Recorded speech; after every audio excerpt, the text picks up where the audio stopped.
दक्षिण दिशा का जो मालिक है, दक्षिण दिशा का जो आधिपत्य स्थापित करने वाला है, वो यमराज है।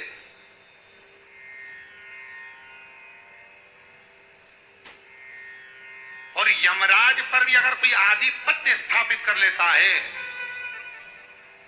तो वो यमराज की धर्म पत्नी धुमोरना है। यमराज की धर्म पत्नी का नाम धुमोर। अगर कोई दक्षिण दिशा पर आधिपत्य है यमराज का, यमराज पर आधिपत्य है धुमोरना का, यमराज की पत्नी का, एक काम करो, तुम्हारे पति को अगर बचाना है तो इतने में तो पति को अगर बचाना है तो बस धुमोरना का स्मरण करा जाए। अब मालूम पड़ा, सूचना मिल गई कि बेटा तो मर गया, जिसके लिए अनुष्ठान करा था, जिसके लिए पूछ रही है, वो मर गया, शव पड़ा है।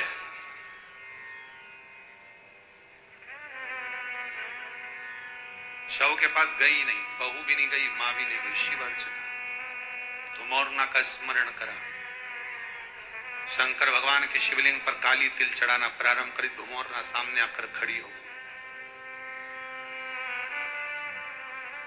हे नारी, क्या चाहिए तुमको? पति के प्राण, बेटे के प्राण। कार्तिक मास की कथा है। बेटे के प्राण चाहिए, वो कहती है मुझे पति के प्राण चाहिए। धुमोरना कहती उन्हें हुआ क्या है? अब इन दोनों के पास सूचना आई ना आई कि पति मर गया, पर ये अपनी साधना को नहीं छोड़ी। धुमोरना से कहती है मेरे पति के 18 वर्ष की आयु दी है, वो मरने वाला है।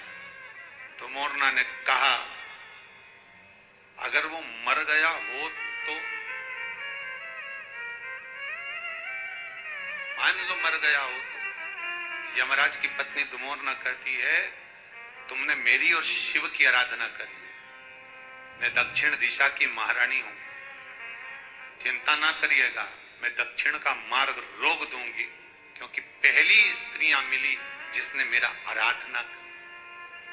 दुनिया के लोग यमराज को मनाते हैं, शनि महाराज को मनाते हैं, बृहस्पति को मनाते हैं, सब देवताओं को मनाने में लगे रहते हैं, पर पहली तुम मिली जिसने शंकर के कहने पर मेरी आराधना करी है।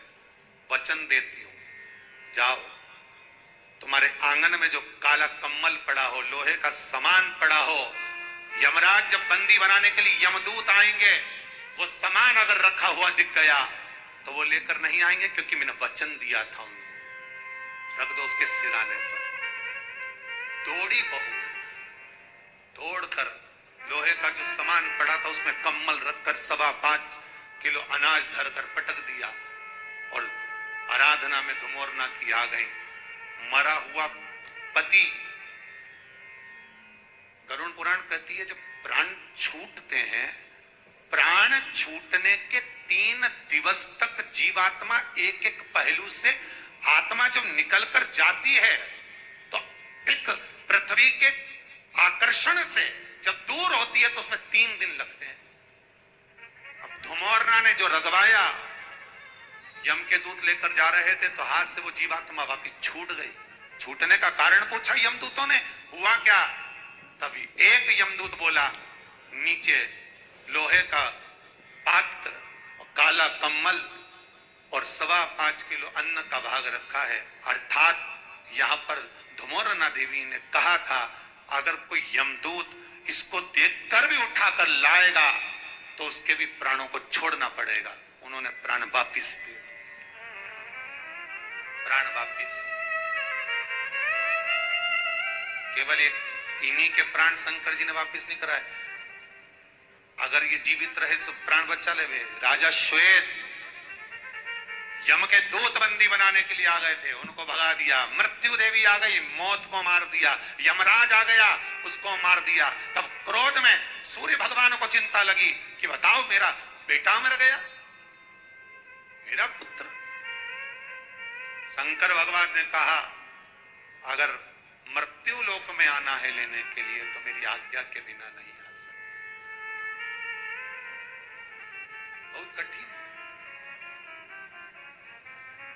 रविवार, सोमवार, मंगल, बुध, गुरु, शुक्र और शनि, ये 7 जो वार रहते हैं, इन वार में प्राण जो छूटे हुए हैं, निवेदन है अपने द्वारा जो व्रत किया जाता है, उस व्रत जिस वार का होता है, ना जाने कब हमारे प्राण कौन से वार को छूटे, किसको मालूम है साहब। अपना कर्म खुद कर कर चलो, जिससे वो 3 दिन का सुख का भोग उस देवता के साथ हमको मिले, हमें प्राप्त।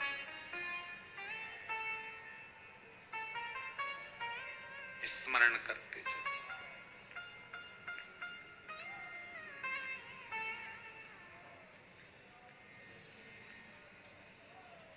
और जब स्मरण करते हुए चलेंगे, भजन करते हुए चलेंगे, आप रूप अपना जीवन संवारते हुए चलो, वो जीवन का सुख हो। मृत्यु को भी शिव की आराधना से जीता जा सकता।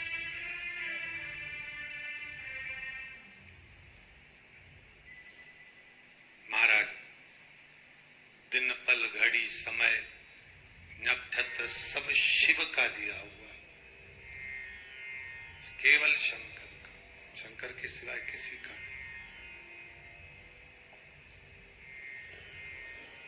सूर्य नारायण भगवान तप कर रहे हैं, सबसे निवेदन किया था सूर्य देवता ने, पर शिव से निवेदन नहीं करा था।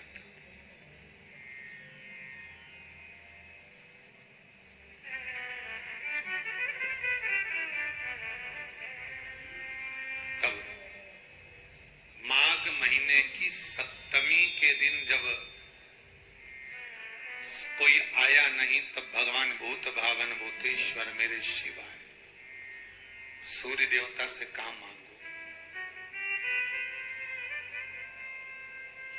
देव कार्य में जो जाना होता है, कोई पुकारता है तो हमारा जाना नहीं होता, धीमा धीमा चलना होता है। कैसे क्या चाहते हो? शंकर भगवान से सूर्य देवता ने कह दिया कोई ऐसी व्यवस्था हो जाए जिस पर मैं झट पुण्य करने वालों के करीब में पहुंच जाऊं।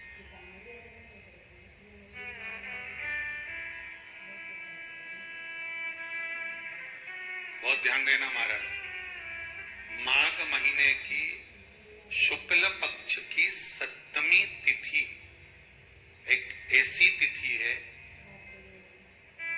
जिसके शरीर पर फोड़े फुंसी हो जाते हो, या वो एक कौन सी बीमारी हो जाती जिसको लोग कहते हैं क्या खाल निकलने लगते शरीर में से, सोराइसिस क्या बोलते हैं, सोराइसिस बोलते हैं। शरीर में से जो फुकड़ी निकलने लगती है, खाल निकलने लगती है। महाराज, चर्म रोग हो, शरीर में से कहीं पानी निकल रहा हो, कहीं फुंसियां हो रही हो, फोड़े पड़ रहे हो, कहीं दाग धब्बे पूरे शरीर पर हो रहे हो, महाराज, माघ महीने की शुक्ल पक्ष की सप्तमी तिथि को भगवान शंकर सूर्य देवता को रथ पर बिठा रहे हैं पहली बार। सूर्य नारायण को जो रथ मिला था वो इसी दिन मिला था।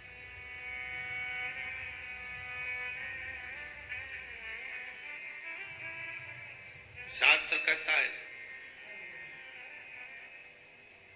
जहां शिव पंचायत हो,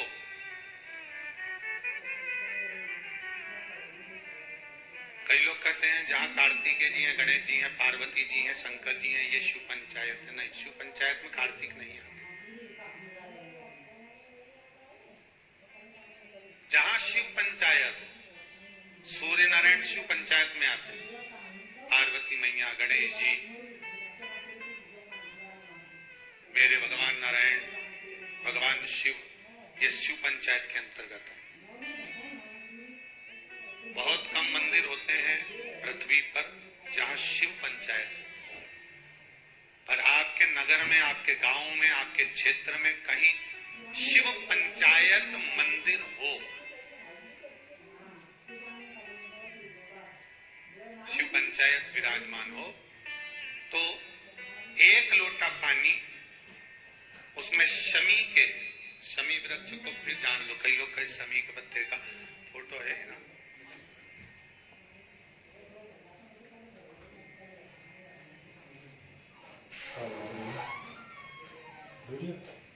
शमी का जो ये पौधा है, शमी के जो पत्ते हैं,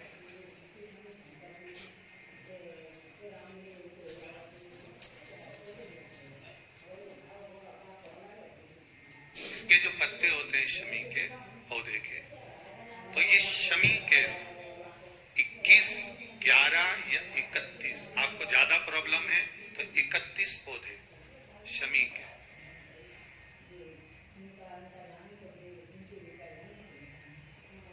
लेकर जल में डालकर नाम गोत्र का स्मरण करें।